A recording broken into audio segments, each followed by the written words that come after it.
Amigos, ¿cómo están? Buenas noches para todos. Vamos a arrancar ya en cuestión de 5 minuticos y, y bueno, la idea es poder compartir con todos ustedes muchos de los aprendizajes que hemos tenido en todos estos años sobre el tema de inteligencia financiera y poder entender bien el concepto, lo que implica, lo que significa realmente inteligencia financiera y cómo por no entender muchos de estos conceptos hemos cometido tantos errores, tantas dificultades y la idea es, bueno, parar todo eso y sobre todo no darnos tanto látigo y darnos tantos golpes de pecho por todos los errores que a veces cometemos con las finanzas, sino entender de dónde vienen esos comportamientos y cómo empezar a modificarlos. Bien, tengo algunos libros que les voy a ir compartiendo en el proceso que yo sé que les van a servir mucho. Este es uno de los que estoy leyendo justo en este momento. Se llama Detox Financiera. Este libro, Detox Financiero, 16 secretos para desintoxicar tus finanzas, es demasiado potente. O sea, es un libro que recomiendo. Ahorita de pronto les voy a indicar dónde pueden conseguir algunos de estos libros, pero básicamente este Detox Financiero lo consiguen a través de internet. Eh, Hay otro muy bueno que leí hace mucho tiempo y aquí lo tengo para recomendárselo, y es este que se llama Por Otro Camino, que de Carlos Raúl Yepes, quien fue gerente de Bancolombia en su momento. Por Otro Camino es un libro que muestra cómo se puede gerenciar y cómo se puede administrar una compañía del sector banca. Ojo, que recuerden que el sector bancario es de los sectores más complicados en los que podemos ver el tema financiero, y esto es una forma de administrar una compañía de ese tipo desde el punto de vista humano, porque vamos a hablar mucho de las finanzas desde la humanidad, o sea, desde la parte del ser humano, porque ahorita van a ver una definición que tengo aquí en la mano que me muero de las ganas por leérselas, pero quiero esperar que se conecte un poquito más de gente porque esta definición me parece súper tesa para que comencemos bien. Bueno, otro libro que me encanta y tengo que hablar de él, yo no soy muy fanático de Jürgen Klarik, hay muchas cosas de él que no me conectan, pero me parece que tiene unos conceptos brutales, y este libro que se llama Véndele a la mente y no a la gente nos ayuda a entender muchas cosas y me parece valioso también este libro, es muy interesante. Tengo otro que se llama El Nuevo Desorden Económico. Este libro también tiene unos temas súper locos. Ahorita les voy a leer un poco, un fragmento de eso. Este que es mi preferido en este momento, estoy enamorado de este libro y ya es segunda vez que lo leo, ya esta vez estoy un poco más consciente. Se llama ¿Por qué fracasan los países? Es un libro pequeñito, como pueden ver, pero es un libro re brutal, es un libro que muestra realmente por qué es que Latinoamérica, o sea, los latinos cometemos tantos errores con las finanzas. Bueno, ahorita les voy a hablar un poquito de este libro.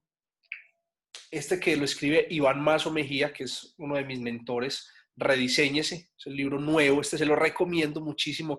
Este tiene que ver mucho con la inteligencia, entender qué significa inteligencia y qué no es inteligencia, porque durante muchos años hemos confundido el coeficiente intelectual con la inteligencia. Entonces creemos que una persona es inteligente porque le va muy bien en el colegio, en la universidad, porque saca muy buenas notas, porque sabe mucho de matemática, pero se van a dar cuenta que leyendo este libro la inteligencia es algo completamente diferente. Bien, tengo también por acá Captadores de Ilusiones. Esta es una investigación que se hizo en Colombia a raíz de todo el fenómeno de las pirámides y todos los damnificados por las pirámides.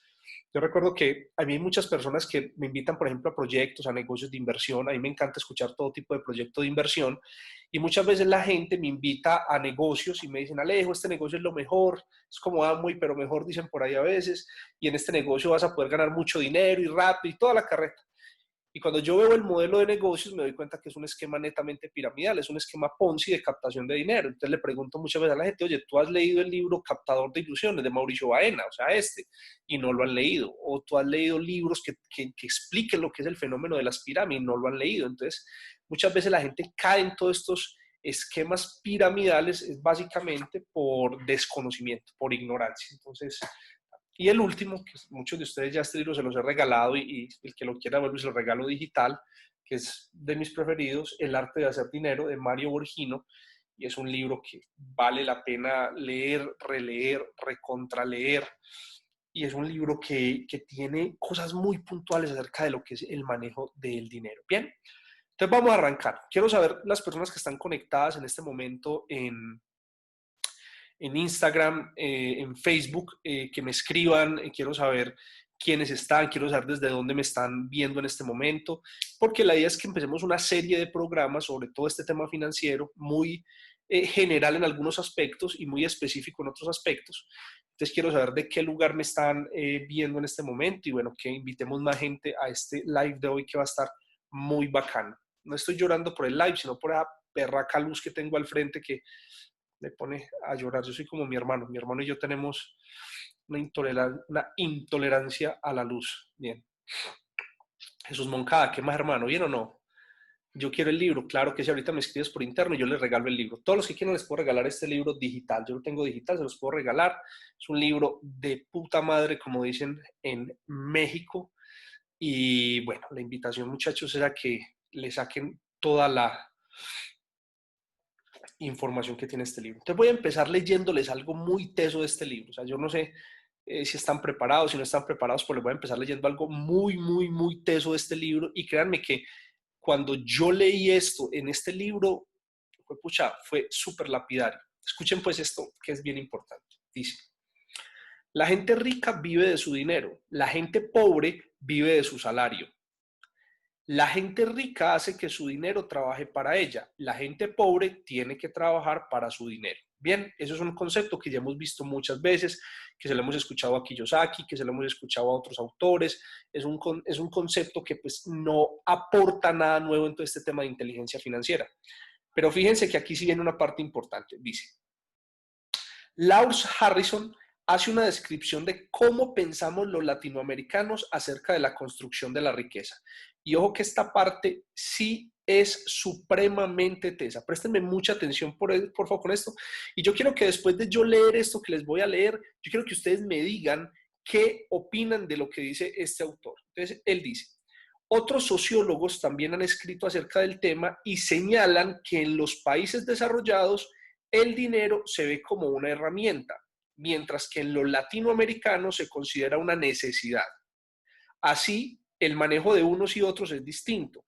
El manejo de una herramienta tiene una percepción diferente, qué hacer y cómo utilizarla, tal como usamos un martillo o una pinza. Para los latinoamericanos, como el dinero es una necesidad, tiene una connotación emocional muy especial y las decisiones estarán basadas en esa percepción emocional del dinero. Sus hábitos de consumo y de ahorro estarán gobernados por esa percepción. Muy teso, ¿no? O sea, ¿qué opinan ustedes de esto? Los latinos vemos el dinero como una necesidad, mientras que otras culturas ven el dinero como una herramienta. Entonces lo usan como una herramienta. Pero los latinos, lastimosamente, todo el tiempo estamos en el necesito dinero, y adquiere una connotación completamente emocional. O sea, cuando algo es una necesidad y hay escasez de esa necesidad, lo trabajamos a nivel emocional. Entonces yo quiero que ustedes me digan, con base en esta definición, pues pucha, es demasiado fuerte, es demasiado potente esta definición, ¿cómo es posible que los latinos hayamos sido entrenados y educados para percibir el dinero como una necesidad y no como una herramienta?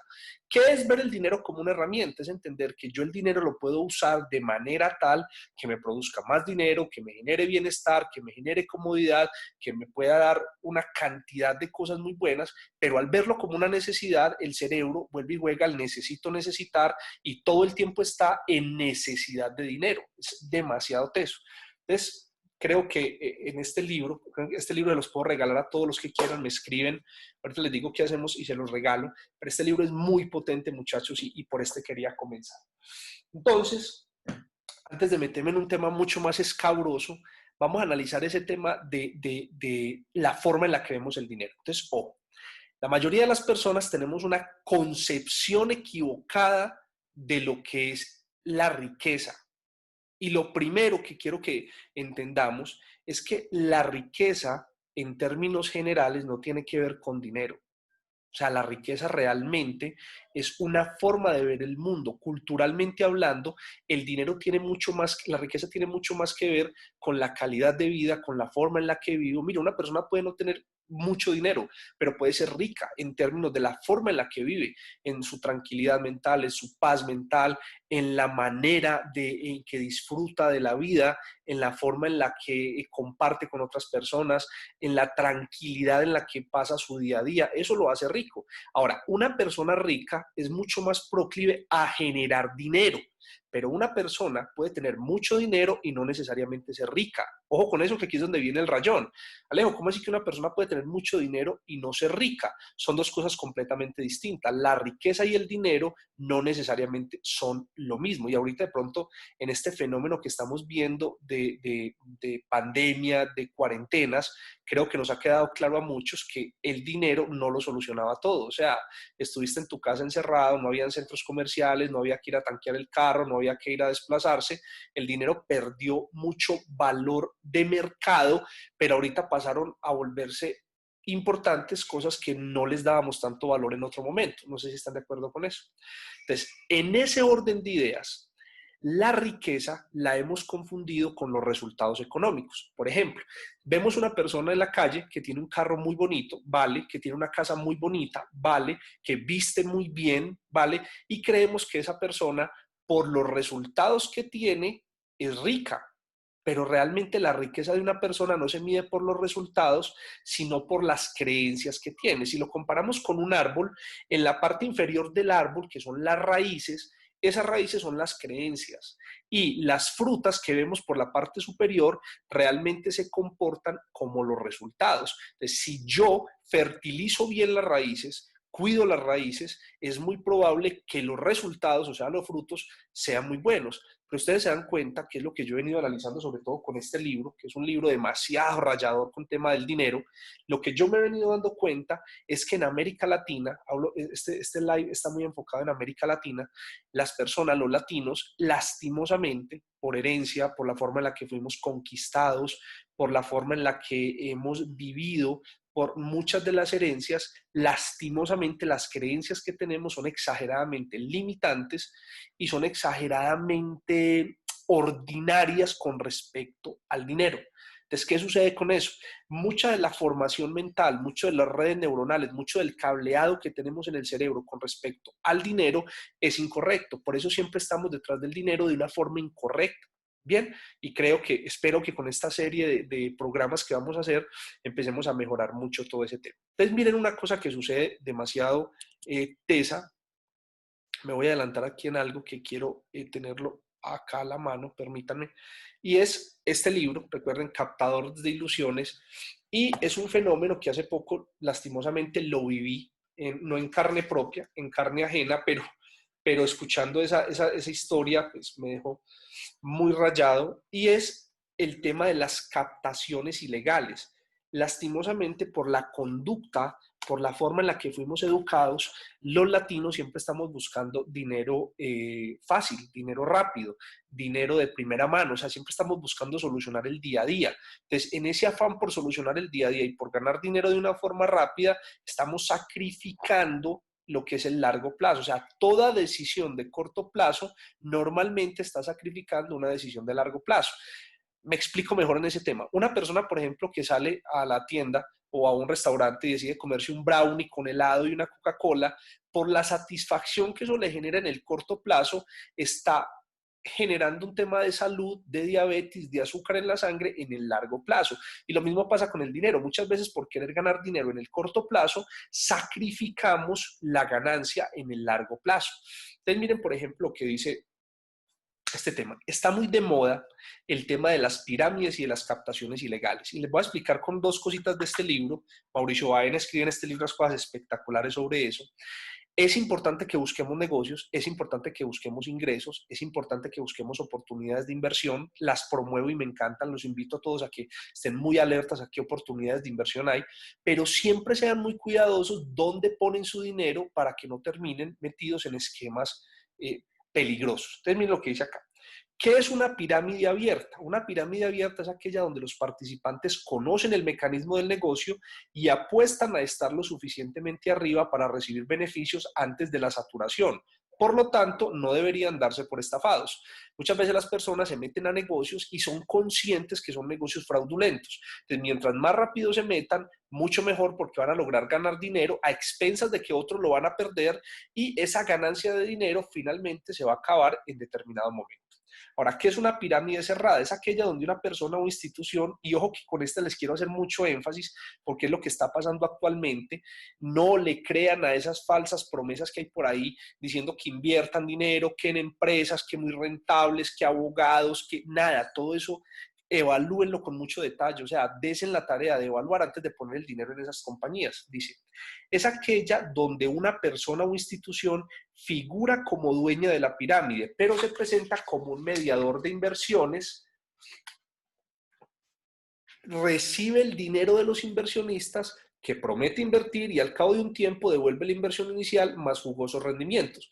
En muchas ocasiones no existen las inversiones y los rendimientos se cancelan con los dineros de los nuevos inversionistas.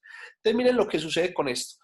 Vienen personas que se hacen pasar por inversionistas muy tesos, que se las saben todas, que caminan sobre el agua, que levitan, que comen los niños crudos. Entonces estas personas vienen con un discurso de que saben mucho de inversiones, le piden dinero a la gente supuestamente para invertirlos y mentiras, que ese dinero con ellos le pagan rendimientos a otras personas que también han estafado y siguen trayendo personas con ese argumento y finalmente en algún momento desaparecen con el dinero. Entonces, hace algunos años, las personas que estamos en Colombia, recuerdan que vimos un fenómeno de muchos negocios y entre ellos hubo dos que llamaron mucho la atención. Vamos a ver si de pronto me siguen en esta idea y cómo se llamaban esos dos modelos de negocios que acabaron con los ahorros de una cantidad de gente en Colombia. ¿Recuerdan cómo se llamaban o no? Eran dos básicamente.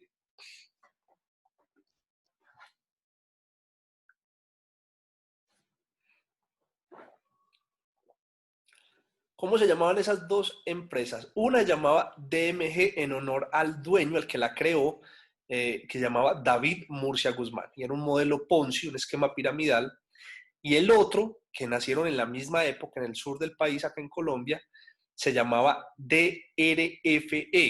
Listo. Y DRFE, ¿saben qué es lo que traduce? ¿Ustedes saben qué traducía la sigla DRFE?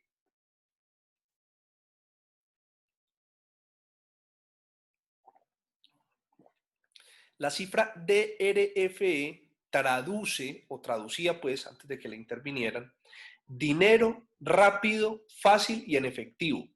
Muchachos, ¿habrá algo que le guste más a un latino que dinero rápido, fácil y en efectivo? Pues, o sea, analicen la forma tan absurda en la que promovían ese modelo de negocios y miren lo que les voy a leer a continuación. Para nadie es un secreto que en los departamentos del sur del país se iniciaron muchos negocios de esta especie y que de allí se tomó la idea central que invadiría más adelante todo el país. De la noche a la mañana empezaron a aparecer empresas bajo la fachada de inversiones de mercados bursátiles. Por eso vuelvo y le repito, cuando aparezcan personas que supuestamente son inversionistas y que Forex y que la bolsa y que acciones, muchachos, no les crean. Primero, hagan la tarea, investiguen ustedes antes de ir a poner su dinero en manos de personas inescrupulosas. Ofreciendo rendimientos verdaderamente alarmantes en tiempo récord, 120, 90 y hasta 60 días, hasta llegar al punto de ofrecer, ojo con esto, el 100% de la rentabilidad en solo 45 días. Algo increíble y desproporcionado. Les dice acá. También se conoció el caso de otra que ofrecía por 100.000 pesos 1.000.000 de pesos y por cada millón 10 millones de pesos y así sucesivamente. La locura era completa, pero la gente llegaba en multitud a estas empresas que multiplicaban el dinero de manera exponencial, que hacían ricos a unos pocos y empobrecían a muchos. En tan solo 2 o máximo 3 meses de estadía en cada municipio o localidad, se llevaban consigo miles de millones, al igual que miles de sueños e ilusiones. Entonces, ¿por qué quería tocar este tema antes de meternos más de lleno en el tema de inteligencia financiera? Muchachos, inteligencia financiera no es meterse en pirámides, inteligencia financiera no es tratar de tumbar al otro. Ese cuentico de la malicia indígena que tenemos los latinos no es ninguna inteligencia financiera, es simplemente ser ventajosos y ser ladrones. Entonces, desconectemos completamente la inteligencia financiera con el tema de ganar dinero. Una persona puede ganar dinero, pero estafando a otras personas. Eso no lo hace inteligente, eso lo hace un ladrón. Entonces, cuando identifiquen este tipo de comportamientos, vamos a desconectarlo de lo que es la inteligencia financiera y vamos a meternos ahora sí en lo que significa inteligencia financiera. ¿Listo? Entonces, hay algo muy importante y es que a la hora de hablar de finanzas y de cómo estamos mentalizados para el tema del dinero, juegan dos conceptos que vale la pena tener siempre muy presentes. El primero se llama los arquetipos del dinero y el otro se llama las heridas monetarias. Entonces, todos los seres humanos, de alguna manera, tenemos una herida monetaria que eso nos generó un arquetipo del dinero. Por ejemplo, para que me lo entiendan, y me gustaría que cada uno de ustedes hiciera el ejercicio y se diera cuenta cuál pudo haber sido su herida monetaria. Cuando estabas pequeño, tus papás en un mal negocio por una situación compleja perdieron la casa, les tocó vender la casa mal vendida, tu papá entró en una crisis financiera, en la casa tuvieron momentos muy difíciles y a raíz de toda esa dificultad financiera tú creaste un arquetipo financiero, un arquetipo del dinero. Entonces esa fue la herida. Otro tipo de herida fue que tú ibas al colegio, no tenías suficiente dinero y otros amiguitos que sí tenían dinero te humillaban y te hacían sentir mal porque tenían los zapatos del colegio rotos o porque tu camisa no estaba bien planchada, en fin. Eso también crea una herida monetaria. Otra forma de crear una herida monetaria es cuando el papá o la mamá eran empleados, ganaban mucho dinero, pero no pasaban tiempo contigo cuando estabas pequeño. Entonces, al vivir toda esa ausencia y estar solo en la casa la mayoría del tiempo, eso te genera una herida monetaria. ¿Por qué? Porque tú decías, mis papás ganan mucho dinero, pero no están conmigo. Y esa frustración que generaba hicieron que en una edad adulta generaras un arquetipo como tal y eso te alejara del dinero. Bien. Hoy no quiero hablar de los arquetipos, no, realmente quiero dejar eso para irlos hablando poco a poco a través del Instagram, que ustedes vayan viendo lo que son cada uno de los arquetipos, pero hoy me quiero concentrar más en que entendamos lo que significa como tal inteligencia financiera. Bien, ¿cómo vamos hasta este momento? ¿Vamos bien? Me gustaría leerlos en los comentarios, ¿me están entendiendo? ¿Vamos llevando bien el mensaje?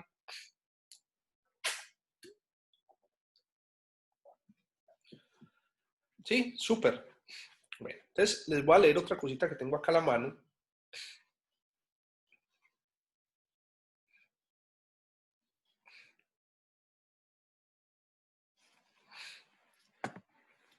Entonces, miren qué tan importante es. Este libro se llama Detox Financiero. Este Detox Financiero es un libro que escribe Fernando Palacio, Catalina Cortés.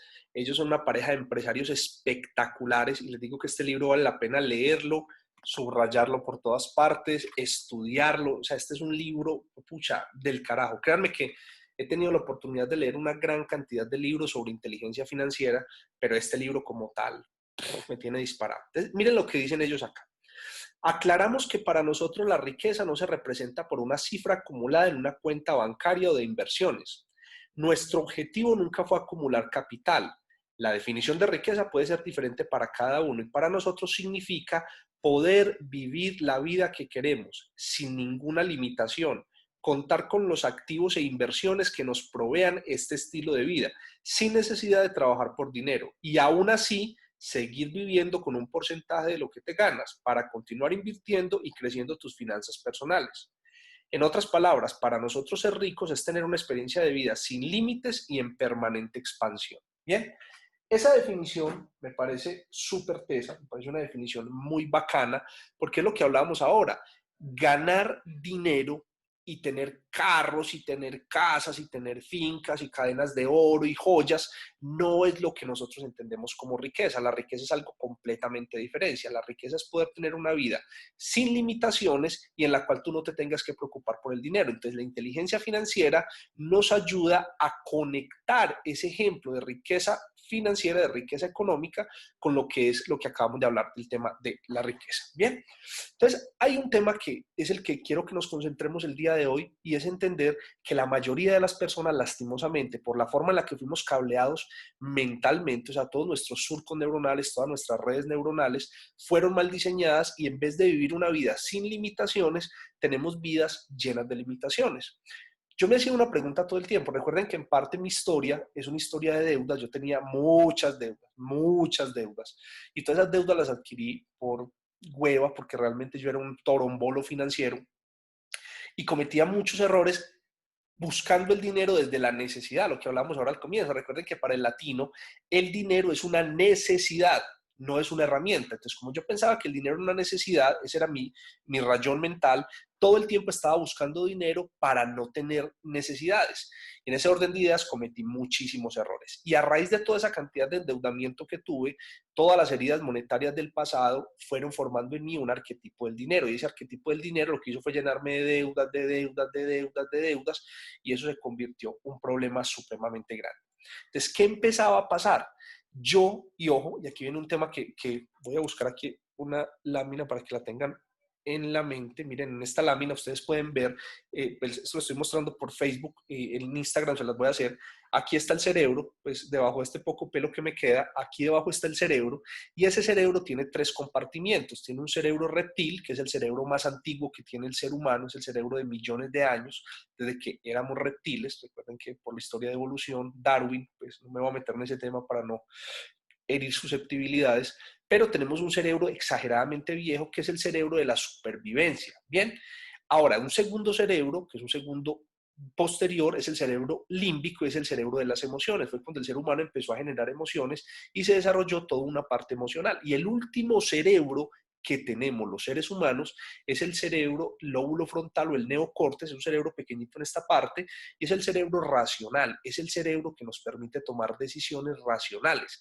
Es ese cerebro que cuando tú estás, por ejemplo, voy a hablar de una mujer, por ejemplo, una mujer está parada al frente de un almacén donde venden zapatos muy bonitos, entonces el cerebro reptil va a tratar de venderle la idea de que necesita esos zapatos para poder sobrevivir. Eso es un concepto de mucho fondo, pero la supervivencia no necesariamente se limita al tema de la vida, sino al sobrevivir en un entorno de trabajo, en una competencia con otras mujeres por verse bien. Entonces ese cerebro reptil va a tratar de hacerte creer que tú necesitas comprar esos zapatos.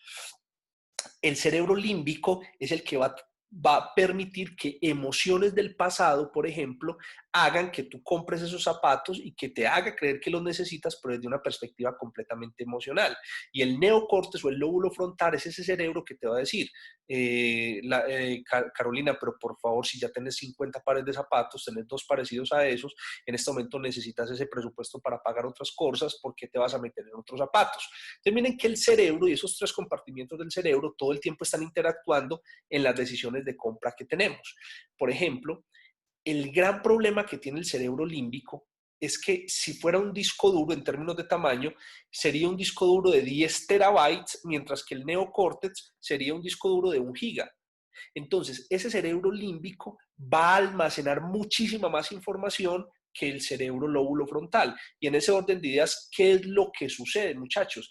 Que en ese cerebro están almacenadas, por ejemplo, emociones del pasado. Entonces resulta que si en tu infancia, en el colegio, a ti te hacían bullying porque tenías los zapatos rotos, tú vas a hacer cuando estés grande la manera de, cerrando esa herida monetaria, vas a comprar muchos zapatos para que la emoción que se te generó en la infancia no se vuelva a repetir en la edad adulta. Entonces, si aprendemos a jugar con la forma en la que piensan los cerebros, a tenerlos interconectados, no vamos a caer en compras emocionales. Detrás de cada compra emocional hay una frustración y esas frustraciones terminan convirtiéndose en deuda. Entonces, ¿qué empieza a pasar? Y ahí es donde quiero que empecemos a conectar. La mayoría de las personas a los 18, 19 años no tenemos inteligencia financiera. La mayoría de las personas cuando vamos por la cédula a la Registraduría Nacional y nos entregan la cédula, prácticamente quedamos habilitados como mayores de edad responsables, pero financieramente hablando somos unos torombolos. Ahora, yo les quiero preguntar para saber si estamos conectados. ¿Por qué creen ustedes que a los 18, 19, 20 años de edad nuestras decisiones financieras son tan malas, tan perversas? ¿Por qué creen ustedes que pasa eso? Los leo, a ver si estamos entendiendo desde la misma perspectiva. O sea, ¿por qué cometemos tantos errores con nuestras finanzas a partir de los 18 años?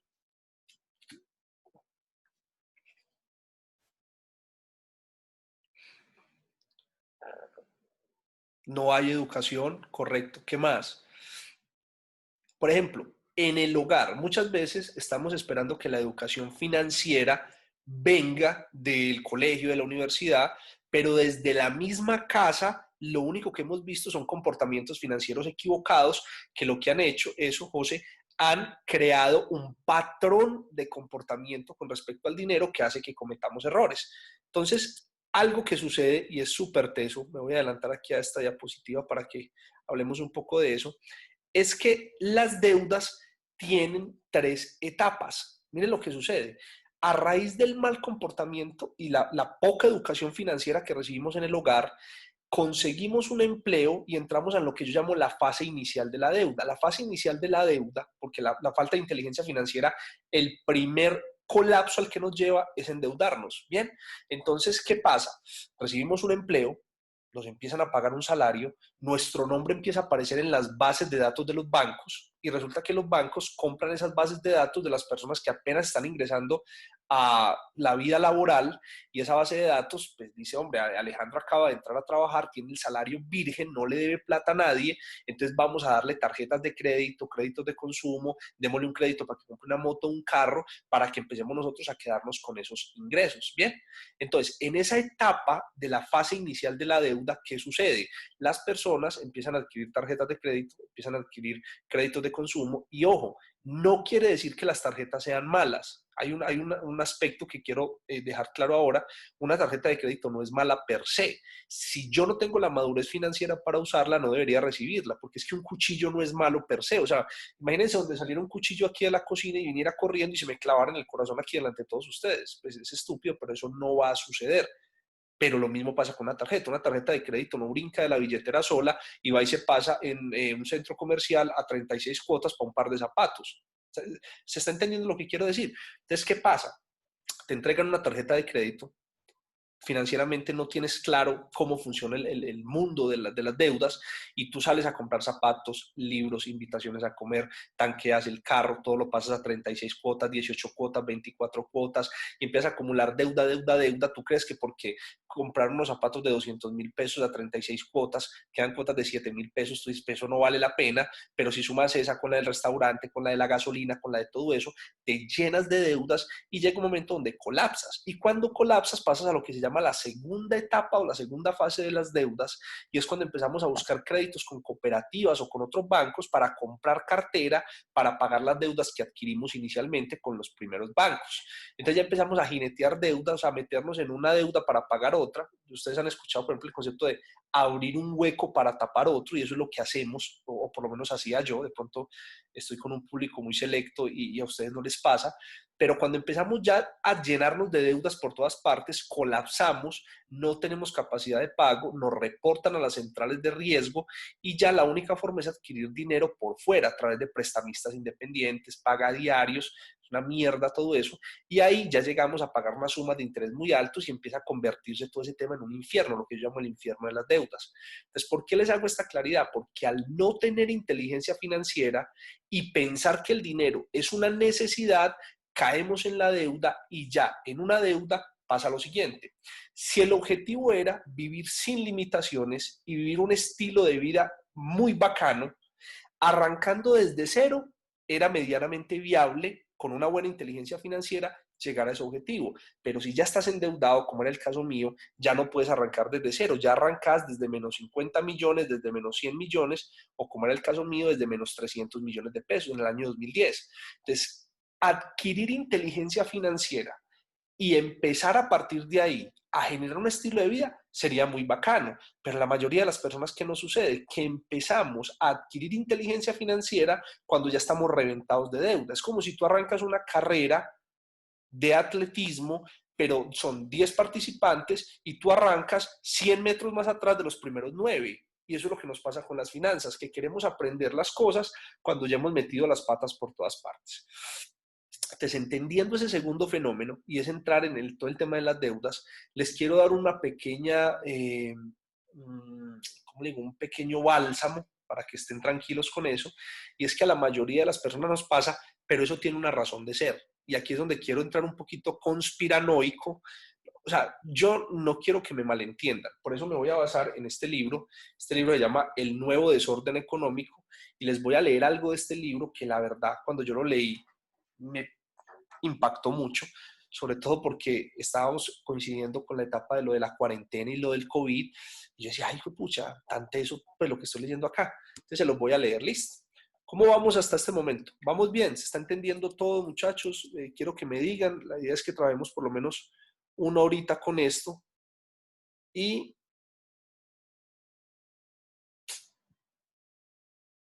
les voy a leer esto acá. ¿Cómo vamos? Cuéntenme cómo vamos todos, por favor.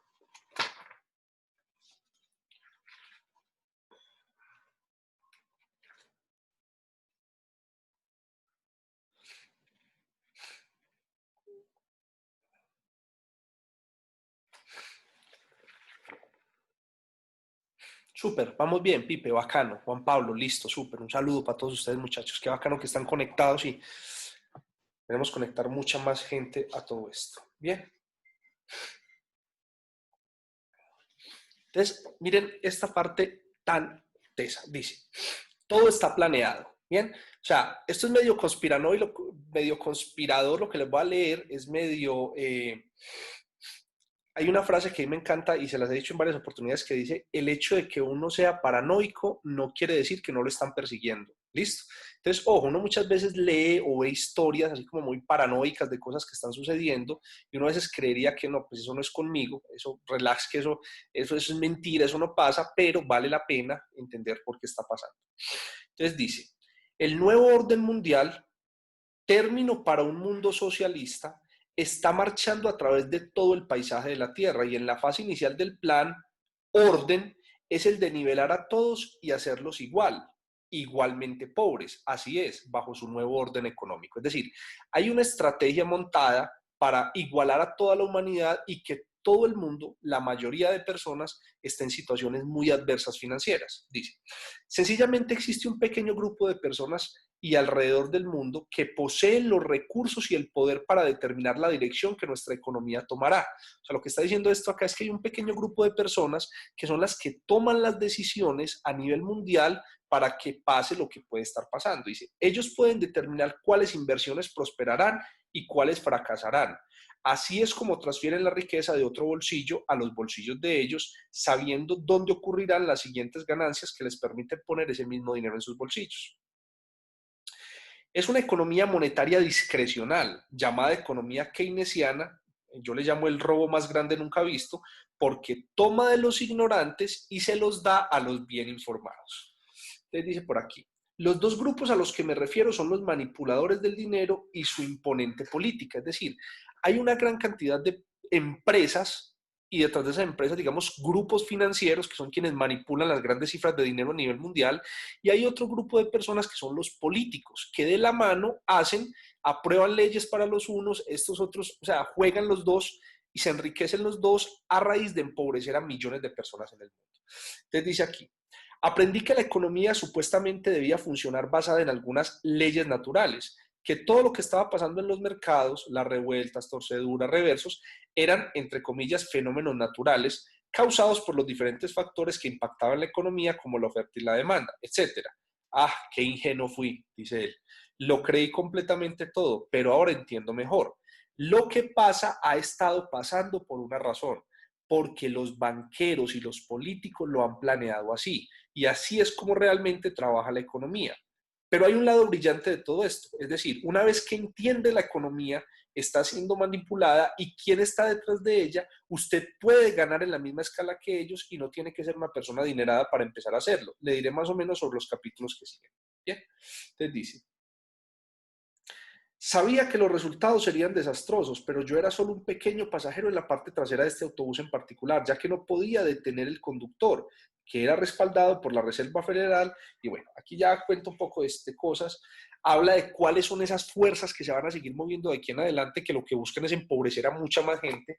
Y si ustedes se dan cuenta, muchachos, tiene una razón de ser. O sea, no tener inteligencia financiera en un mundo como el que estamos viviendo es un error demasiado grave, porque lo que está buscando un pequeño grupo de la humanidad es tener la mayoría de la gente empobrecida con un solo objetivo. Y yo quiero que ustedes, si están conectados con lo que estamos hablando, me digan, ¿cuál sería el objetivo de tener la gente empobrecida? ¿Cuál sería ese objetivo? O sea, ¿por qué creen ustedes que hay un grupo de personas interesados en tener mucho dinero, administrar todos los recursos y que la mayoría de la gente esté embalada? Eso tiene una razón de ser, muy sencilla. El libro pues la dicen, pero no lo quiero especular. Quiero que ustedes realmente me digan qué creen ustedes, por qué razón, quién se beneficia en que haya mucha gente embalada con la inteligencia financiera cero, ¿cuál sería el beneficio? O sea, ¿a qué le apuestan logrando eso? Tiene que ver por ahí, Juan. Ojo, ¿a qué le apuestan? A dominación. O sea, recuerden, en la época de la esclavitud, ¿qué era lo que hacían? Eso, Mauro, control. Yo puedo tener control sobre las personas que tengan menos ventaja económica. O sea, si yo gano mucho dinero, yo voy a poder controlar y manipular la economía, voy a poder manipular los alimentos, voy a poder manipular el combustible, voy a poder manipular y controlar una cantidad de cosas. Entonces, si ustedes entienden y ustedes analizan, no tener inteligencia financiera me va a poner al otro lado de la moneda, es decir, voy a ser un ente de control.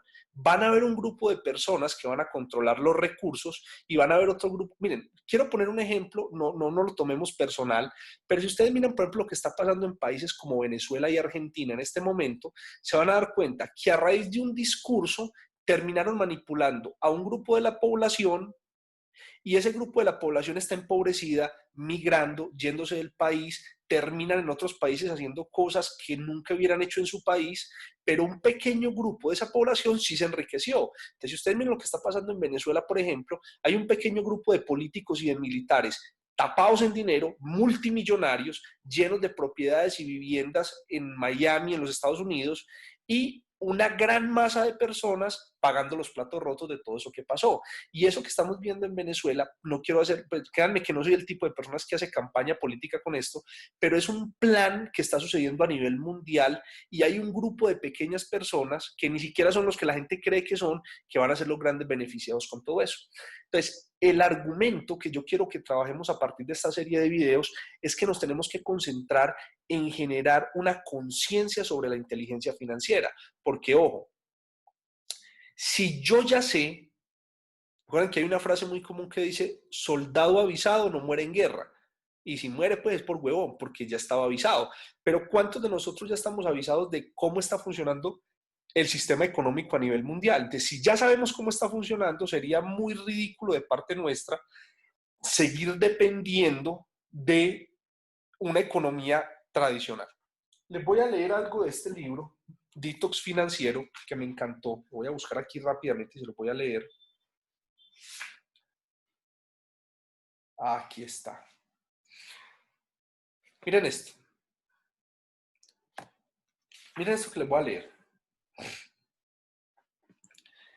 Apostarle a los sistemas tradicionales o estados y no tomar la responsabilidad de asegurar tu futuro es un grave error. La situación global del momento es más fácil de entender de lo que creemos. Los sistemas con los que operan los gobiernos están obsoletos y no fueron creados para la población de hoy ni para las condiciones actuales. Te lo pongo fácil. Para el año 1800 éramos 1.000 millones de personas en el planeta. Le tomó a la humanidad cientos de miles de años llegar a esa población. Para 1927, en el siglo XX, éramos el doble. La proyección del 2023 es de 8 billones, o sea, 8.000 millones de habitantes. Y en el 2030 vamos a ser 8.5 billones, es decir, experimentaremos un crecimiento de 1 billón de personas en 10 años. O sea, vamos a tener 1.000 millones de personas más para el año 2030, casi llegando a 9.000 millones de habitantes en el planeta Tierra. Entonces, ¿qué sucede con eso? Dice, la mayoría de los gobiernos aplican sistemas diseñados para cuando solo éramos 1 billón de personas en el planeta y además vivíamos la mitad de los años que vivimos hoy en promedio. O sea, aparte de que éramos muchas menos personas en el año 1800, la esperanza de vida no llegaba a los 50 años. Hoy en día la esperanza de vida ha aumentado mucho a raíz, pues, de muchas cosas. Entonces, miren, haz un ejercicio sencillo. Multiplica por 8 el número de personas que viven en tu casa. Si estás tú solo, imagina que fueran 8 en el mismo espacio. Si son 4, imagínate que fueran 32. Imagínense que usted en su casa viven 4 personas. Usted, su papá, su mamá y su hermano. Son 4. Y a partir de mañana ya no van a ser 4, sino 32 personas viviendo en su casa. Entonces dice, tómate un minuto o dos para pensar en cómo serían las condiciones de vida. ¿Habría crisis? ¿De qué tipo? Financiera, ambiental, de generación de residuos. Colapsaría todo, ¿no es cierto? Pues precisamente, muchachos, eso es lo que le está pasando al planeta. O sea, el planeta está colapsado. Yo no sé si ustedes recuerdan, hay una película que se llama 2012, que es de unos terremotos, como del fin del mundo, como que hay una catástrofe, no sé si, ¿cómo es que se llamaba? Creo que sí era 2012, o cómo era que llamaba película. Bueno, es como el fin del mundo, pues. Y toda la película trata de que hay un momento donde las personas empiezan a huir y ahí ellos tienen los más ricos, los más adinerados, tienen unos boletos para ir a unas naves, como a unos barcos, como a unos submarinos que están acoplados, listos para salvar a una población de la humanidad. Y esa población de la humanidad pagó una cantidad de dinero por poder estar en ese lugar. Bien, digamos que es un poquito también paranoico esa historia, pero si se ponen a pensar qué va a pasar cuando el planeta llegue a esos límites a los que está llegando de población. En este momento, por ejemplo, hay un experimento que están haciendo para llevar a unas personas a vivir a Marte durante 2 o 3 años. No sé si han visto hablar de ese tema. Incluso hay una serie en Netflix que habla un poco de ese tema. Entonces es mucha paranoia todo lo que estoy hablando, pero si volvemos y ponemos los pies sobre la tierra, el planeta colapsó, las finanzas colapsaron, el sistema de pensiones y de salud colapsó. Ahorita con el COVID nos dimos cuenta que no tenemos un sistema de salud lo suficientemente potente para poder respaldarnos como planeta. Entonces, ya la responsabilidad, o sea, lo que les estoy diciendo es que a raíz de lo que está sucediendo, la responsabilidad de tu bienestar está única y exclusivamente en tus manos. Si tú no te encargas de tu bienestar financiero, ya nadie se va a encargar de él. Al sistema de salud no le importa si estás enfermo o aliviado. Discúlpenme lo que voy a decir, es muy fuerte, pero hoy en día los médicos no cumplen un papel diferente a recetar lo que les mandan las farmacéuticas, porque las farmacéuticas les pagan para que ellos receten los productos que les mandan. Entonces no creas que hay un estado o hay un sistema preocupado por tus finanzas, por tu salud, por tu bienestar, por el de tus hijos. Ya es sálvese quien pueda. Y si leen el libro que se llama así, Sálvese quien pueda, de Andrés Oppenheimer, se van a dar cuenta que en los próximos 20 o 30 años la robótica y la nanotecnología va a reemplazar miles de empleos en América Latina, sobre todo en América Latina es donde más duro vamos a ver la pérdida de empleos por lo que es la robótica y la nanotecnología.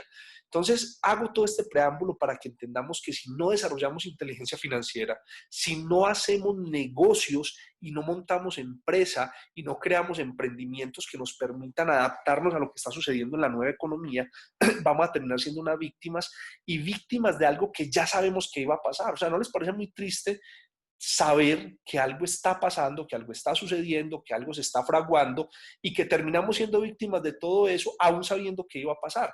Entonces la invitación es a que usemos mucho todo este programa que tenemos en el cerebro, toda nuestra mentalidad, para realmente vivir bien, sin limitaciones, mientras todavía lo podamos hacer. Listo.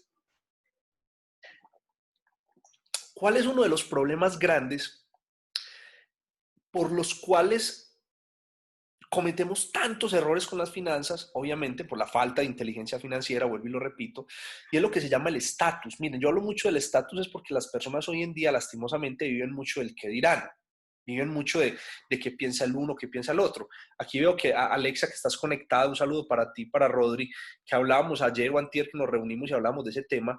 Uno muchas veces tiene que dejar de estar pensando en qué va a decir el uno, qué va a decir aquel, qué va a pensar aquel si hago tal y tal cosa. Nada de eso es importante. La verdadera pregunta es, ¿cómo estoy viviendo mi calidad de vida? ¿Cómo me estoy sintiendo como ser humano? ¿Cómo estoy viviendo esta experiencia, esta posibilidad de seguir vivo?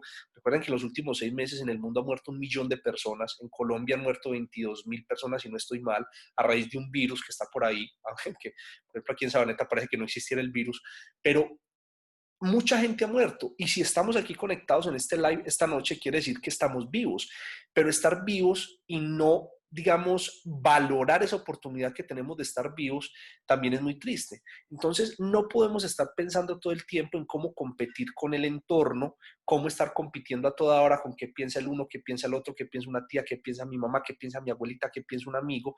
Realmente, todas las personas en este momento deberían tener la mentalidad clara de manejar muy bien su dinero, sus finanzas, sus recursos para vivir bien y no estar tratando de quedar bien con un entorno que, si ustedes se dan cuenta, el mismo entorno que te aplaude cuando te está yendo bien es el mismo entorno que te va a enterrar el puñal por la espalda el día que te esté yendo mal. Entonces es bien curioso eso. No caigamos en ese estatus de estar embargando nuestra vida, de estar endeudándonos por quedar bien con otras personas cuando esas personas a las final ni siquiera les importa. ¿Listo? Pipe, veo que me estás haciendo una pregunta y ya te la voy a responder. Regálame un segundo, yo la leo. Alejo, buenas noches. Una pregunta. En tu concepto, ¿cuáles son los negocios del futuro? Hay un video en el canal de YouTube mío, si lo buscan en el canal de YouTube, hay un video muy bacano que se llama 38 ideas de negocio y muestra 38 sectores muy bacanos en los cuales yo recomiendo que se puede invertir y que se puede trabajar. Muchos. Por ejemplo, tres que me acuerdo aquí rápidamente. Uno es todo el sector de agroindustria, pero con tecnología. Es que no recuerdo bien el nombre que utilizan, pero es como tecnología viva, o sea, todo lo que es el sector de agroindustria, pero optimizada. Ese es un sector supremamente potente. Otro sector muy potente que va a coger mucha fuerza es todo el sector de bienestar, nutrición y bienestar, porque en este momento, y más con lo que acabamos de vivir, el mundo está valorando mucho el tema del bienestar y de la nutrición, todo el tema del yoga, todo el tema de la cultura del fitness, o sea, ese es un tema muy potente que la gente hoy lo valora muchísimo. Otra de las industrias del futuro que hablan ahí es todo el tema del e-commerce, pues eso sobra decirlo, pero hoy en día, y la pandemia aceleró profundamente todo ese tema y es el e-commerce, es el tema de poder transar, poder comerciar a través de las redes sociales y todo el tema de la tecnología. Entonces hay varios, véanse el video que es muy bacano, creo que llama 38 ideas de negocios para el siglo XXI, está en mi canal de YouTube, ¿bien? Entonces, ojo, ¿qué pasa cuando no tenemos inteligencia financiera? Cuando no manejamos las finanzas correctamente, caemos en algo que es lo que se llama el ciclo de la pobreza. ¿Y cuál es el ciclo de la pobreza? El ciclo de la pobreza se divide en cuatro aspectos. El primero que tiene que ver es los ingresos. Todas las personas tenemos que tener una fuente de ingresos. La fuente de ingresos es la forma en la que yo genero dinero. Muchas personas lo hacen desde un empleo, es súper válido. Muchas personas lo hacen desde el autoempleo, también todas. Otras personas son dueñas de negocios. A mí me ha gustado mucho, en los últimos 10 años siempre he estado en modelos de dueño de negocio. O otras personas más hábiles todavía se han dedicado al tema de la inversión, que es poner el dinero a trabajar para ellos. Entonces, normalmente la mayoría de las personas generan ingresos desde una fuente como un empleo o un autoempleo. Lastimosamente, esas son las dos fuentes de ingresos que más impuestos pagan y que menos dinero generan. ¿Listo? La segunda parte del ciclo de la pobreza son los gastos. Muchas personas lo que hacen es que embargan su vida en gastos. Entonces tienen gastos muy altos, gastos muy altos. Miren, 50 o 60 años atrás nuestros abuelos no tenían tantos gastos como los que tenemos hoy en día.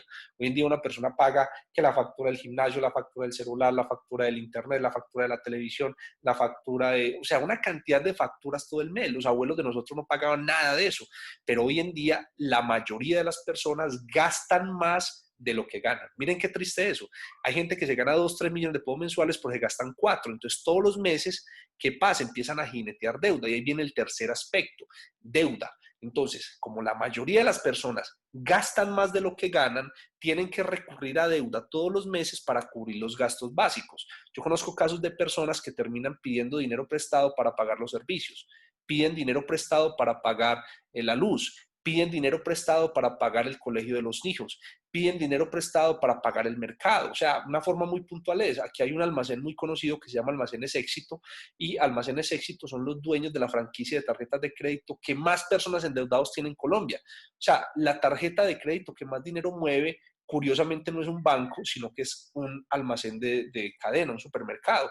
Entonces la gente va, coge un mercado que vale, no sé, 300.000 pesos, 400.000 pesos, llega a la caja y cuando va a pagar le preguntan con qué va a pagar, la gente saca la tarjeta de crédito y paga un mercado a 36 cuotas. O sea, la papa y la yuca y el ñame y la carne que se comió en enero la termina a pagar en diciembre dentro de 3 años con 11, 12 cuotas de manejo e intereses corrientes, supongamos que no se atrasó, porque también pagaría intereses de mora. Mire, usted pagando intereses de mora por un paquete de salchichas que compró en enero del 2017. Y eso suena ridículo cuando lo digo, pero créanme que son muchos los casos de personas que cuando yo empiezo a analizar todo el tema financiero, están supremamente endeudados de cuenta de tarjetas de crédito. Y esa tarjetica de crédito en particular es como de las que más gordas me caen, porque he visto los estragos que han hecho con ellas. Entonces, ¿qué empieza a suceder? El cuarto aspecto del ciclo de la pobreza son los activos. Una persona que realmente tenga inteligencia financiera debería tener una columna de activos bien interesante y que los ingresos que genere la columna de activos sean los que alimenten su ingreso, que su gasto sea el 50%.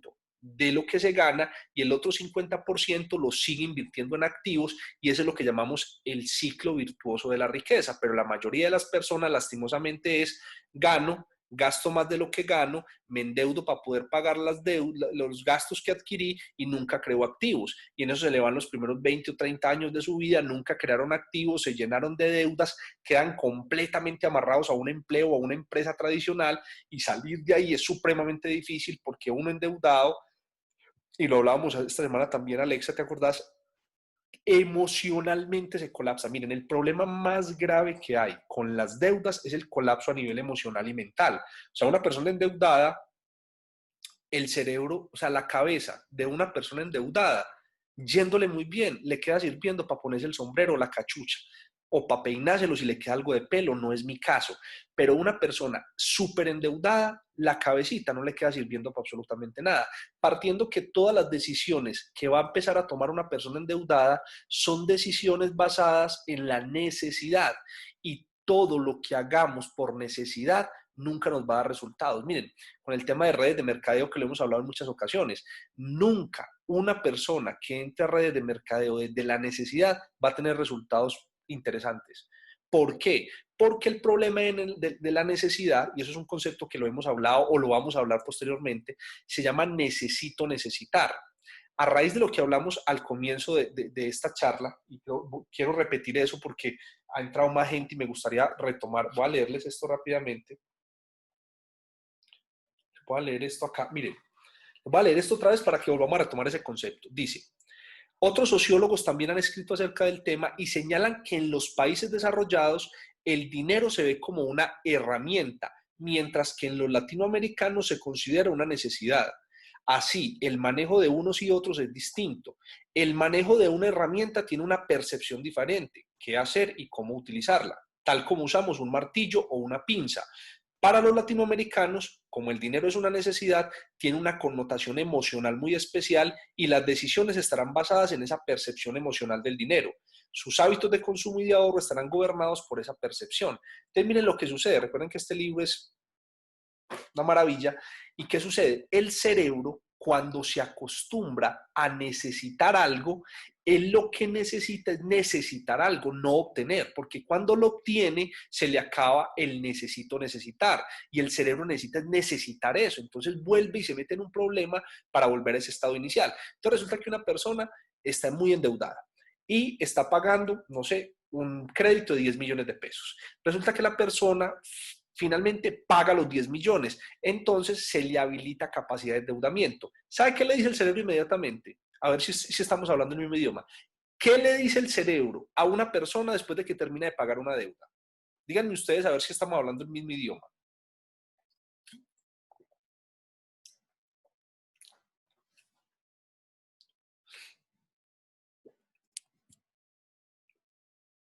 Total, ya se puede volver a endeudar. Entonces van y se meten en un club de unos zapatos, se meten en otro tema. ¿Sí o no? ¿Qué más le dice una persona? Una persona después de que paga una deuda, el cerebro que va y le dice inmediatamente, vaya endeúdese otra vez. No es que ya tiene cupo de endeuda. Es más, en las empresas utilizan una palabra asquerosa. Yo detesto esa palabra en las empresas que se llama capacidad de endeudamiento. Entonces, capacidad de endeudamiento es cuánto se puede endeudar una persona. Miren que todo el sistema está diseñado para que estemos embalados siempre. Y si nosotros no nos salimos de esa dinámica, siempre vamos a estar con el agua al cuello. Entonces hay que romper ese tema. Listo. Último concepto para que dejemos este live por hoy y ya esta semana programamos otro y ustedes me dicen si les gusta, si el tema les parece interesante, si les sirve. Y es que la comparación y la competencia son generadores de pobreza. La mayoría de las personas se sobreendeudan por estar todo el tiempo comparándose con otras personas o comparándose con otras circunstancias. Entonces, cuando empezamos a compararnos, generamos pobreza. La comparación genera pobreza. Voy a dejar esa parte indicada para que continuemos en la próxima de inteligencia financiera, segunda parte, con ese tema de cómo nos metemos en tanto enredo financiero precisamente por querer competir y compararnos con la familia, con los amigos, con nuestro entorno, con las exparejas, con una cantidad de cosas. Entonces dejemos ese tema indicado, dejémoslo así por hoy, ya cumplimos una hora acá, una hora es tiempo más que suficiente. Quiero saber si les pareció útil este primer que este primer taller, esta primer charla, este primer compartir con ustedes este tema de inteligencia financiera. Cuéntenme a ver cómo les pareció.